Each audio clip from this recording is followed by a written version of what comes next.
The True Story of the Three Little Pigs by Jon Scieszka and Lane Smith.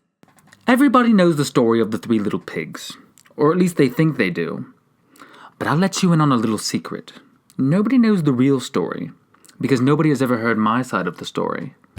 I'm the wolf, Alexander T. Wolf. You can call me Al. I don't know how this whole big bad wolf thing got started, but it's all wrong. Maybe it's because of our diet. Hey, it's not my fault wolves eat cute little animals like bunnies and sheep and pigs. That's just the way we are. If cheeseburgers were cute, folks would probably think you were big and bad too. But like I was saying, the whole big bad wolf thing is all wrong. The real story is about a sneeze and a cup of sugar. This is the real story. Way back once upon a time, I was making a birthday cake for my dear old granny. I had a terrible sneezing cold. I ran out of sugar. So I walked down the street to ask my neighbor for a cup of sugar. Now this neighbor was a pig, and he wasn't too bright either. He had built his whole house out of straw. Can you believe it? I mean, who in his right mind would build a house of straw? So of course, the minute I knocked on the door, it fell right in.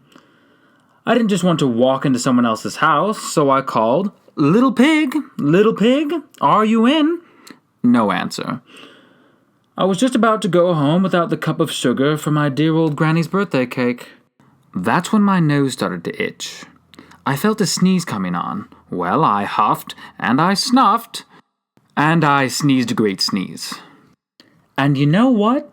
That whole darn straw house fell down. And right in the middle of the pile of straw was the first little pig, dead as a doornail. He had been home the whole time. It seemed like a shame to leave a perfectly good ham dinner lying there in the straw. So I ate it up. Think of it as a big cheeseburger just lying there.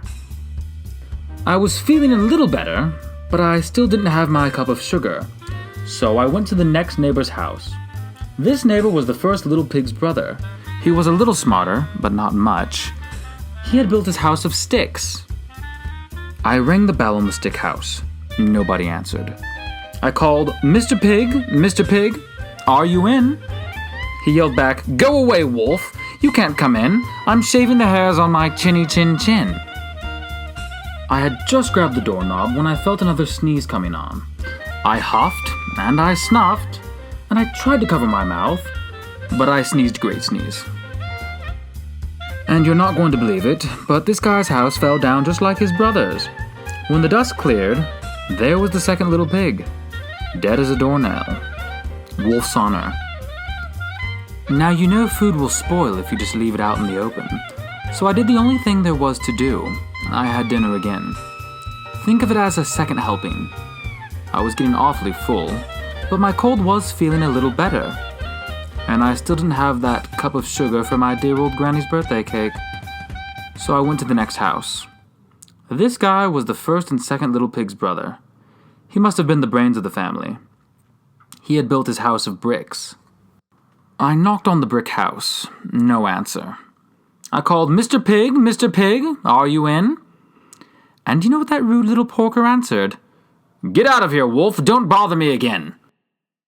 Talk about impolite. He probably had a whole sack full of sugar. And he wouldn't give me even one little cup for my dear sweet old granny's birthday cake. What a pig! I was just about to go home and maybe make a nice birthday card instead of a cake when I felt my cold coming on. I huffed, and I snuffed, and I sneezed once again. Then the third little pig yelled, And your old granny can sit on a pen! Now I'm usually a pretty calm fellow, but when someone talks about my granny like that, I go a little crazy.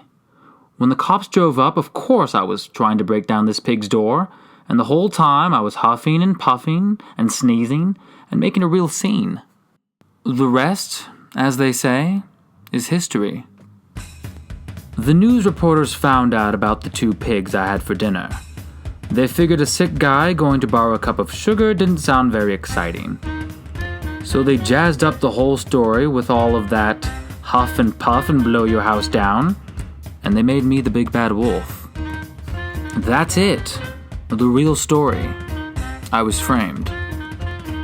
But maybe you could loan me a cup of sugar.